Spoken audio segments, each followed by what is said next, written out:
Well, I want to welcome everyone who's here to listen in on this conversation. I'm so grateful to meet Nancy Aicardi and to learn more of her story.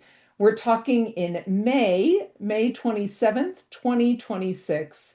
And this is part of how we are seeking to feature donors to Friends of Regional Ministries to share something in the newsletter, but also to give a little bit more of the story for those that want to click over and hear the conversation.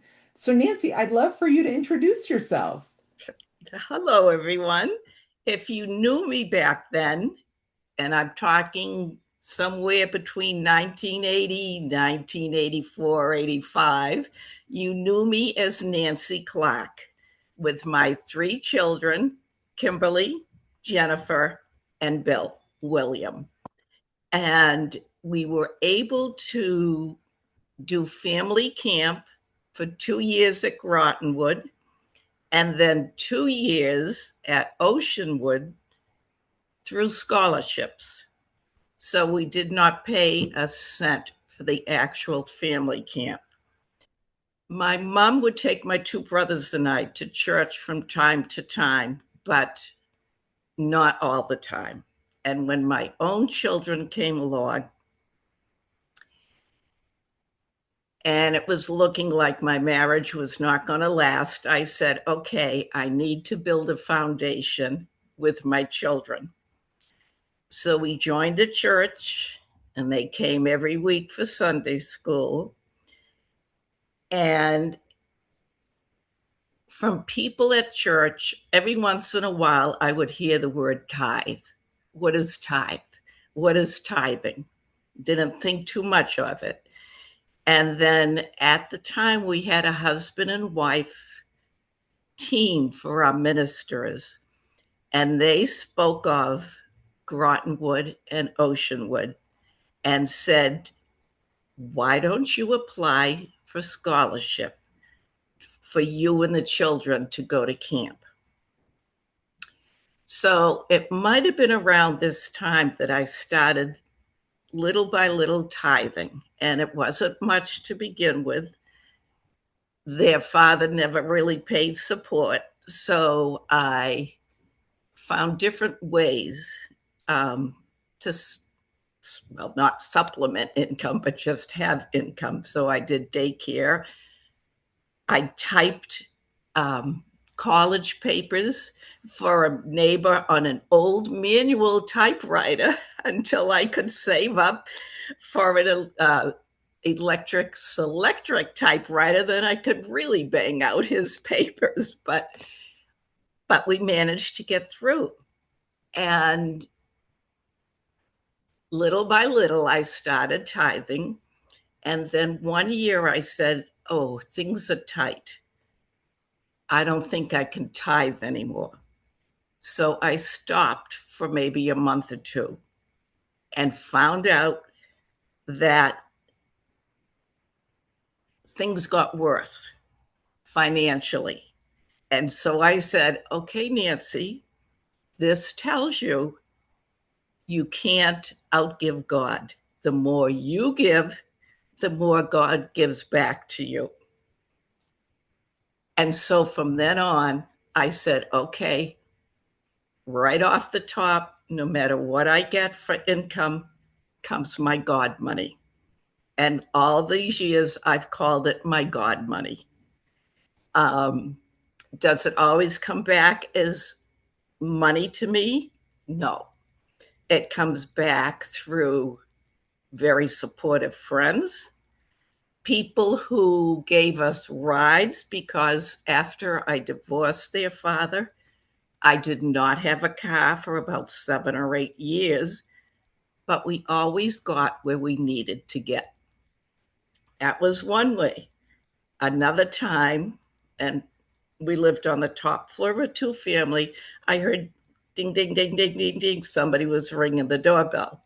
I go down the stairs, open the front door, and there were like 5 or 6 bags of groceries on the porch for myself and my children.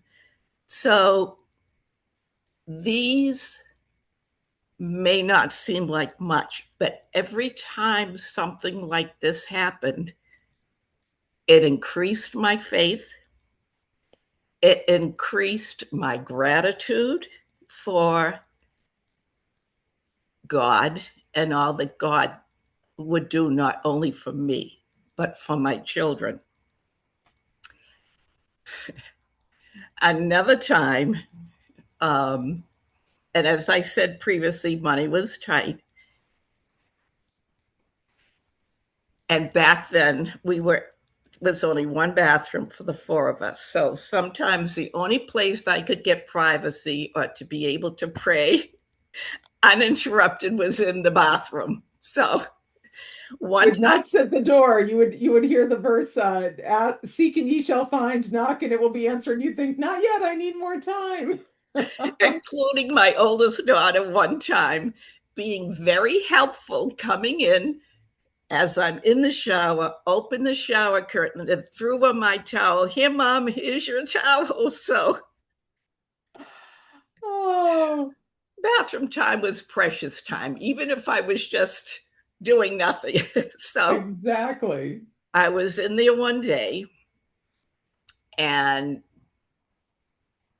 I had maybe half a roll of toilet paper left. And standing in my bathroom, I said, "Okay, God, I know you take care of even the smallest details, but we need toilet paper. I don't know if you get that small, God, but there's four of us and only half a roll of toilet paper. I'm putting it in your hands." So it was a beautiful fall day that had been raining, cleared, sun came out. It was what I would call a real crisp fall day. So I said, "Okay, let's go for a walk." So off we went to like towards the downtown, and I decided to cut through somewhere that we don't normally go. There were puddles around, and in one puddle there was like a couple of twigs. And as I'm walking through, I went, "Is that what I think it is in that puddle?" A brand new, crisp $20 bill. Now, back in the mid 80s, $20 went a lot farther than it does nowadays. So the four of us stood there in this parking lot. And the only reason why it did not blow away, because had been caught under a twig.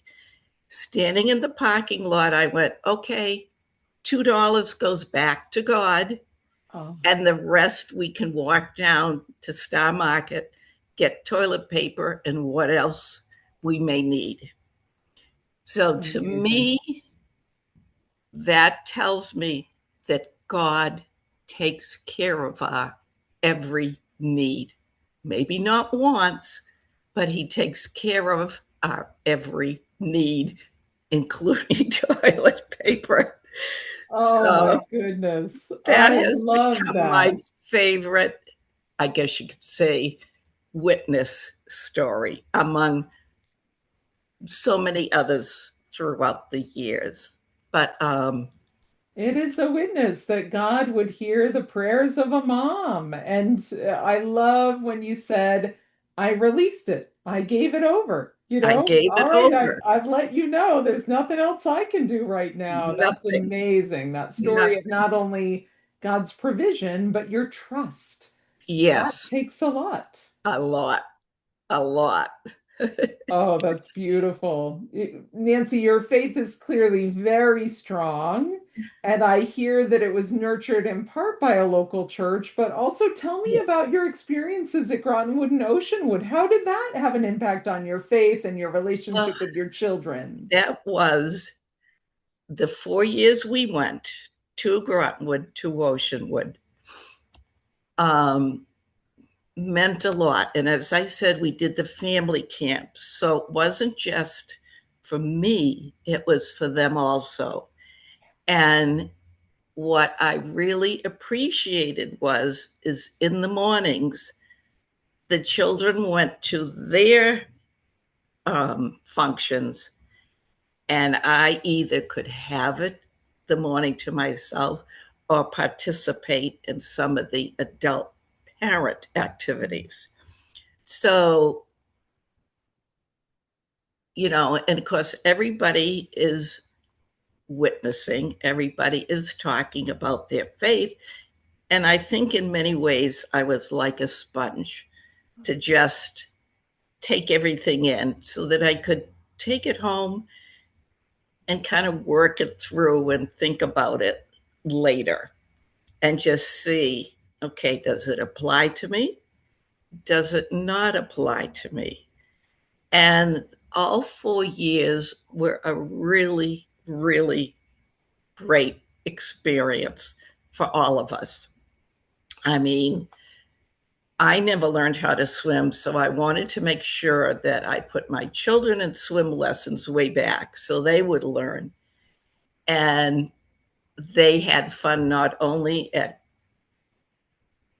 Grotonwood and out on the paddle boat, but swimming there and then again up at Oceanwood. And I just loved the beach up there. I'm a beach person with my fair skin. I'm now paying the price for overdoing it growing up, but I get renewed at the ocean. Um, and in a way, that's God speaking to me also. And I still go up to the Ogunquit area today because it just had such positive feelings for me. I love that you experienced both places. Uh-huh. They're quite unique, right? They are different and in Very their different. own spirit and a different context. And it's so unique for a region to have two Yes. different camps in two different places. So Yes. I love that you experienced them both. And Grotonwood continues to thrive with a day camp now. That probably didn't exist before, but there's a Don't day camp believe now. so. No, So they no. serve folks locally. I'm adding a little context for those that want updating on these ministries. Overnight camp for youth of all ages, and then adults with disabilities as Right. well. And then I Right. love that you used the word you felt renewed at Oceanwood because Mm-hmm. Oceanwood is really focused in these days on being a retreat center, a Ah, place that families can come together, that yeah. a church could bring a group, a youth group, or a whole church retreat there, or also outreach to communities. There are, for example, 12-step programs that come and do intensive recovery weekends there. And the word that comes up over and over is that Oceanwood is there for renewal. And I Wow. love that that's a through line, that even in some ways, as the shape of ministry changes, what Mm-hmm. people receive from a place is Right. constant. Right. And they're there to receive it because of people like you who have given years, not just years, decades Well, beyond when you were there yourself. So tell me your story of giving to Friends of Regional Ministries and what it means to you to be part of this today. there, over the years of my tithing, I have picked a few organizations, etc., that mean or have come to mean a lot to me. One is the local food pantry here because there were times I had to go to the food pantry to be able to feed my children. Mhm. Another is Friends of Regional Ministries. And even though I have probably more than paid back what we got for scholarships way back then in the early 80s, I always appreciated the gift that the scholarships were for myself and my children. So I want to help contribute so that others Amen. can receive the gift or become renewed or whatever it is that they need at the time. So, I love that. And I'm thinking it's a good moment to remind people that Grotonwood, from its founding, from when it opened its doors, said we will not restrict anyone from attending based on their financial means. wow. And so whether full scholarships or partial scholarships or something in between, that practice continues. And what Wow. I love about your story is there's someone who's going to hear this conversation who's receiving a scholarship right now because they need it. Hmm. They are the future donor who's going to make this possible into the future, right? That the And then it practice can only continues. continue because of generosity, and the Right, story just keeps rolling forward. I love right, that. right, That's right. amazing. And yes, you've more than paid back I'm your scholarships. You've engaged in your own loaves and fishes experiment and ensured there's some left over for those that yes, come who have yes, that need. That's yes. beautiful. That's beautiful. Well, let me ask you, do you have hopes and dreams for these places? You contribute out of a place of memory, of course, and Hmm. meaning for you, but we always want to be pointing toward the future too. So are there any prayers or wishes or hopes or dreams you want to share for Um, these places? my hope is that they, and from what you just said, can continue to be open to whomever Amen. because of, scholarships or however the person finds their way there. And my hope is also that they can find the same joy and renewal that I did, or the joy that my children experienced both at Grotonwood and Oceanwood. And one of the other things I liked, and they may still do it on the family camp if they still have it, is everybody took turns serving one another at dinner. And one thing I wanted to do with my children is have no distinction between male and female. I wanted to make sure they all learned to cook, they all could do their laundry, they all could do whatever. And between Grotonwood and Oceanwood, they saw it's not just this meanie mummy making them do this, that other people do this also, that everybody contributes to the whole.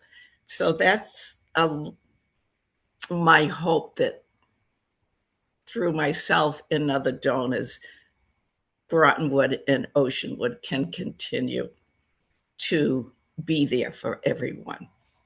Oh, what a beautiful hope. And now you've got me curious about summer camp jobs. So I'm gonna investigate. I don't know exactly what that looks like now, but I will learn more for sure. And that sense of everyone being welcome and everyone Mhm. discovering a sense of shared responsibility, but Right. also shared possibility. I mean, I'm always amazed that some of the particulars of stories across decades might change. But again, there are these themes that run all the way through. Oh, Nancy, this is beautiful. It has stayed with me since we were first in communication when you said you can't outgive God. And as much as I spend my time I celebrating I what have people give, goosebumps again, just, and you can't. yeah. And as I said, it's not always monetary.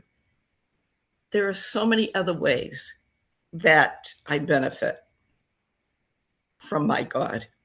Mm, what a testimony. Thank you. Is there anything else you'd like to share? Any other story or witness that you want to offer? You mean I have to top the toilet paper story? You can't top the toilet paper story. No. That's what we call a mic drop moment, right? A mic drop. God cares for us in the great and in the In small. the And minute details. I love that. I love that. Well, Nancy, on behalf of everyone at the American Baptist Churches of Massachusetts, including Grotonwood and Oceanwood, we thank you for your loyal support over decades. and Thank you. for your willingness to share your story so that others who knew you then can reconnect with you, but also so that people can be inspired anew to Hmm. contribute for these ministries and what they do for so Yes. many. I'm so grateful. Oh, thank you, Jennifer, for kind of pushing me past my shyness and insecurity to be able to just sit and talk and Beautiful. share. I'm so grateful. It takes courage. It takes courage to let our stories be known. So you have led the way. Thank you, Nancy. Thank you.